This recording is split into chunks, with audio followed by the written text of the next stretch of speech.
গ্রামের মানুষের কিছু টাকা হইলেও ও শহরমুখী কেন হয় জানেন? ওই ও যতদিনে একটু একটু টাকা হলো হয়েছে অতদিনে বুঝে গেছে যে গ্রামের আসলে কতটা সার্ভাইভ করে আসলে টাকা পয়সা কামাই করতে হয়। এটা ও অলরেডি জানে। আমি আজকে একটা জিনিস দেখাইতেছি।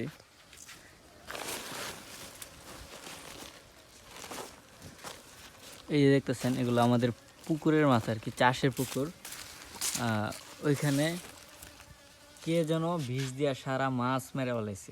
প্রায় 1 লাখ টাকা ইনভেস্ট ছিল, সবগুলা মাছ মারা গেছে। এই কয়টা আনছে আর কি বাড়িতে, জাস্ট কিছুটা খাওয়ার জন্য অন্তত পক্ষে। তো এই যে কাহিনী, মানে কে জানি বলছিল যে সামর্থ্য থাকলে গ্রামে থাকা উচিত না। ঠিক এই কারণেই যে আপনি যদি গ্রামে থাকেন, আপনি গ্রামের কিছু কিছু পাবলিক আছে মাদার চোদগল, ওরা তো নিজে বড়লোক হওয়ার মতো, নিজে টাকা পয়সা কামাই করার মতো এতটা অ্যাবিলিটি থাকে না। ওই কেউ যদি বড়লোক হইতে চায় বা টাকা পয়সা কামাই করতে চায়, কিছু একটা করতে চায়, ওর পিছনে গিয়ে আঙ্গুল মারবো। মাদার চোদগল দেখছেন কাজটা করছে কি?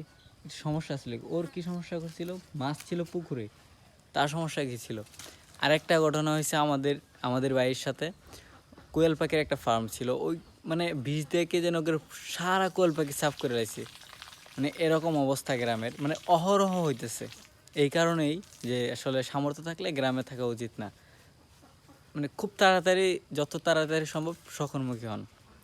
আমি আগে বলছিলাম না যে এক সময় যে শহরে থাকলে গ্রামে আসেন, গ্রামের প্রকৃতি খুবই সুন্দর। গ্রামের প্রকৃতি সুন্দর, কিন্তু মানুষের চিপ মাইন্ড খুব খুব নিম্ন লেভেলের। কতটা নিম্ন লেভেলের আসলে কল্পনা করতে পারবেন না আপনি, কতটা নিম্ন লেভেলের।